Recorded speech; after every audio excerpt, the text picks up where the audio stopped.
Hi, good morning. இன்னைக்கு morning வந்து நான் ரொம்ப மூடியா இருந்தேன். சம் டேஸ் அப்படி தான் இருக்கு. ஃப்ரஸ்ட்ரேஷனாவும் இருக்கலாம், ஃபட்டீகாவும் இருக்கலாம். பட் நம்ம டூவல் ஒர்க் பண்ணும்போது sometimes we definitely do undergo this. இன்னைக்கு மார்னிங் யூஷுவலான ஸ்டஃபோட ஸ்டார்ட் பண்ணேன். ஃபர்ஸ்ட் வந்து பால் காய்ச்சிட்டேன். இன்னைக்கு பால்லாம் குடிக்கலான்னு பிளான் பண்ணியிருக்கேன். அண்ட் பிரேக்ஃபாஸ்ட் ரொம்ப சிம்பிளாக வெறும் பாலும் ஃப்ரூட்ஸ் கொஞ்சம் இருந்தது வீட்டில், அதை மட்டும் சாப்பிட்டுக்கலான்னு வச்சுட்டேன். இன்னைக்கு 10th ஸ்டாண்டர்ட்லேருந்து 4 சாப்டர்ஸ் படிக்க போகிறோம். இந்த 4 சாப்டர்ஸ் வந்து சிலபஸில் இல்லை. ஸோ அதனால என்னோட பிளான் வந்து ஸ்கிம் ரீட் பண்ணுறது.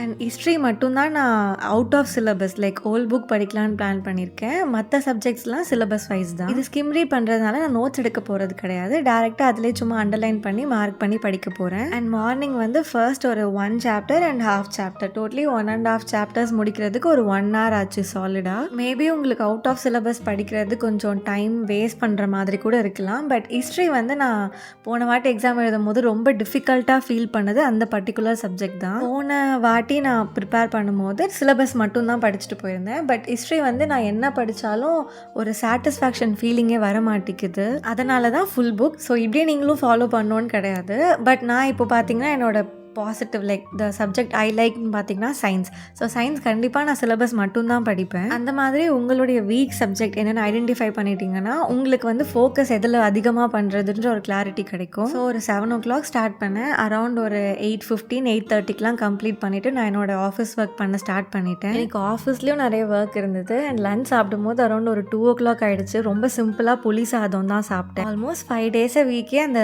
கிளர்ன சாதம் தான் செய்ய முடியுது. சுத்தமாக டைமே இல்லை. முடிக்கும் போது ஈவினிங் ஒரு 5:45 அந்த மாதிரி ஆயிடுச்சு. அண்ட் தென் லாக் அவுட் பண்ணிட்டு வந்து 6 o'clock போல் ஒரு டீ குடித்தேன். அண்ட் அகெயின் ரிமைனிங் சாப்டர்ஸ் எல்லாம் படிக்க ஸ்டார்ட் பண்ணேன். ஸோ இது வந்து நான் கண்டினியூஸாக படிக்கல. ஸோ கொஞ்சம் நேரம் படித்தேன். அண்ட் தென் பிரேக் எடுத்தேன், டின்னர் பண்ணேன், அகெயின் படித்தேன். அண்ட் ஈவினிங் மொத்தமாக அதெல்லாம் கம்ப்ளீட் பண்ணி டின்னரும் கம்ப்ளீட் பண்ணும்போது நைட் அரௌண்ட் ஒரு 9:30 அந்த மாதிரி ஆயிடுச்சு. ஸோ நான் லாஸ்ட் டைமே சொல்லியிருப்பேன், கரண்ட் அஃபேர்ஸ் வந்து நான் முடிஞ்ச அளவுக்கு அட்லீஸ்ட் ஆல்டர்னேட்டிவ் டேஸ் இல்லை வீக்லி கோ த்ரூ பண்ணணும்னு நினச்சேன்னு. பட் கரண்ட் அஃபேர்ஸ் வந்து லாஸ்ட் ஒரு 7 daysக்கு மேலே நான் இன்னும் படிக்கவே இல்லை. ஸோ இன்றைக்கி நான் படித்தது இதுதான். 4 சாப்டர்ஸ் கம்ப்ளீட் பண்ணிட்டேன். அண்ட் படித்ததுக்கப்புறம் நைட்டு வந்து கரண்ட் அஃபேர்ஸ் கோ த்ரூ பண்ணேன். That's the vlog for today. Let's try to be consistent and hope for the best. And நாளைக்கு கரண்ட் அஃபேர்ஸ் எப்படி ப்ரிப்பேர் பண்ணுறது, நான் எப்படி ப்ரிப்பேர் பண்ணுறேன் அப்படின்ற வீடியோ போடுறேன். அண்ட் நாளைக்கு பார்க்கலாம்.